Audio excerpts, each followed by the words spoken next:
జై శ్రీరామ్. సంక్రాంతి పండుగ వచ్చేసింది, అప్పుడే వెళ్ళిపోతుంది కూడా. మేమైతే సంక్రాంతి పండుగ ముందే 4 రోజుల ముందు నుంచే అప్పాలతో స్టార్ట్ చేస్తాము. అది కూడా సకినప్పాలతో. ముందుగా పిండితో గౌరమ్మను పెట్టేసి అందరం బొట్టు పెట్టుకొని సకినప్పాలు స్టార్ట్ చేస్తాము. సకినప్పాల తర్వాత గారెలు, మడుగులు, గర్జెలు ఇలా ఎవరికి తోచింది వాళ్ళు చేస్తూ ఉంటాము.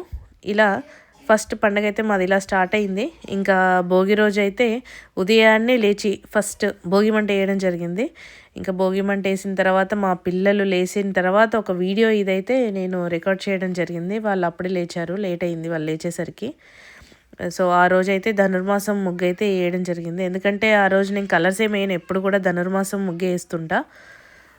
సో భోగి ఇలా మాది స్టార్ట్ అయ్యి ఈవినింగ్ భోగి పళ్ళతో ఎండ్ అవుతుంది అనమాట. సో ఆ రోజు సాయంత్రము 6:30, 7కి అట్లా స్టార్ట్ చేసాం భోగి పళ్ళు పోయడం పిల్లలకి.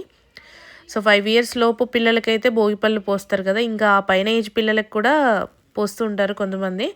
మా పిల్లలు ఇద్దరు ట్విన్స్, వాళ్ళు ఇప్పుడు 3+లో ఉన్నారు. సో ఈసారి 2026లో కూడా భోగి పళ్ళు పోయడం చాలా బాగా జరిగింది.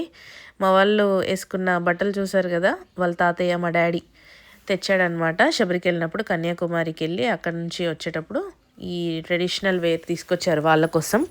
సో ఫెస్టివల్కి కూడా మంచిగా సూటబుల్ కాబట్టి ఇంకా నేను అవే వేయడం జరిగింది. పిల్లలు కూడా చాలా బాగా సపోర్ట్ చేశారు. ఈసారి లాస్ట్ ఇయర్ మేము ఒళ్ళో కూర్చోబెట్టుకున్నాం, ఈ ఇయర్ వాళ్ళే కూర్చున్నారు పీటర్ మీద. డ్రాస్టిక్ చేంజ్ పిల్లల్లో అయితే పెరుగుతున్న కొద్దీ అన్ని చేంజెస్ వస్తాయి. మనం వరి అవ్వద్దు, తొందరపడద్దు. వాళ్ళకి అన్నీ తెలుస్తూ ఉంటే అంతా భగవంతుడే చూసుకుంటాడు. సో ఇలా మా పిల్లలు అయితే బాగా సపోర్ట్ చేశారు. భోగిపళ్ళు అయితే చాలా బాగా పోసుకున్నారు. ఇంకా ఆ రోజు ఈవినింగ్తో అలా గడిచిపోయింది. ఇంకా next day morning Makar Sankranti రోజు అయితే ఉదయాన్నే లేచి ముగ్గులు వేయడం అయితే జరిగింది. ఇది మా సంక్రాంతి ముగ్గు. నేను మా చెల్లి కలిసి వేసాము ముగ్గు. సో ముగ్గు చాలా పెద్దగా వచ్చింది అసలు. ఇంకా యాక్చువల్లీ నేనైతే ముగ్గు విషయంలో ఎలాంటి ప్లానింగ్ చేయను, ఎప్పుడు కూడా స్పాంటేనియస్గా వేసేస్తుంటా. సడన్గా నాకు ఎలా తోస్తే అలా పెంచుకుంటూ పోతా ముగ్గుని. సో ఈసారి అయితే ఉన్న కలర్స్ మొత్తం కంప్లీట్ చేయడమే నా టార్గెట్ అనమాట. సో అలా ముగ్గు అయితే వేసాము. ఇది ఈ ఇయర్ మా సంక్రాంతి ముగ్గు. చాలా బాగా వచ్చింది. ఇంకా పాపం మా చిట్టమ్మ కూడా సాటిస్ఫై అవ్వడం కోసం ఆమెకు కూడా కొంచెం ముగ్గేసుకోమని తులసమ్మ దగ్గర ఇచ్చాము. సో ఆమె కూడా అలా సాటిస్ఫై అయిపోయింది.